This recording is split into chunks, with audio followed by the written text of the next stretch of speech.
Viewers, আজকের ভিডিওতে আলোচনা করব শিক্ষা প্রকৌশল অধিদপ্তরে হিসাব রক্ষক পদের পদোন্নতি রয়েছে কিনা। হিসাব রক্ষক পদের পদোন্নতির নীতিমালা সম্পর্কে জানতে পারবেন। পদোন্নতির নীতিমালা।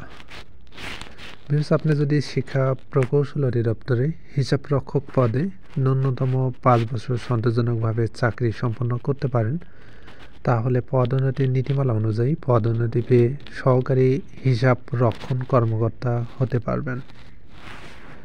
তবে পদোন্নতির যোগ্য প্রার্থী যদি পাওয়া না যায়, তাহলে সরাসরি নিয়োগের মাধ্যমে এই পদটি পূরণ করা হয়ে থাকে। এরপর দেখব পদোন্নতি পেয়ে সহকারী হিসাব রক্ষণ কর্মকর্তা হওয়ার পর আপনি আর কোন পদে যেতে পারবেন। আপনি সহকারী হিসাব রক্ষণ কর্মকর্তা পদে আবার যদি ন্যূনতম 7 বছর সন্তোষজনকভাবে চাকরি সম্পন্ন করতে পারেন, তাহলে পদোন্নতির নীতিমালা অনুযায়ী পদোন্নতি পেয়ে হিসাব রক্ষণ কর্মকর্তা হতে পারবেন।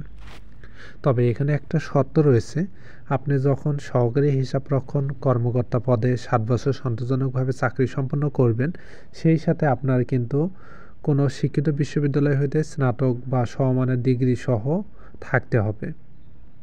আপনার যদি স্নাতক বা সমমানের ডিগ্রি না থাকে, তাহলে কিন্তু আপনি সহকারী হিসাব রক্ষণ কর্মকর্তা পদ থেকে হিসাব রক্ষণ কর্মকর্তা হতে পারবেন না। তো ভিউয়ার্স, আমার চ্যানেলে শিক্ষা প্রকৌশল অধিদপ্তরের অফিস সহায়ক, উচ্চমান সহকারী, computer operator, data entry operator এই পদগুলোর পদোন্নতি রয়েছে কিনা এ বিষয়ে বিস্তারিত ভিডিও দেওয়া রয়েছে। যারা সেই ভিডিওগুলো দেখেনি তারা দেখে নিতে পারেন। আর ফার্স্ট টাইম যদি আপনি আমার চ্যানেলে হয়ে থাকেন, তাহলে চ্যানেলটি সাবস্ক্রাইব করে পাশে থাকবেন। যারা অলরেডি সাবস্ক্রাইব করেছেন তাদেরকে অসংখ্য ধন্যবাদ।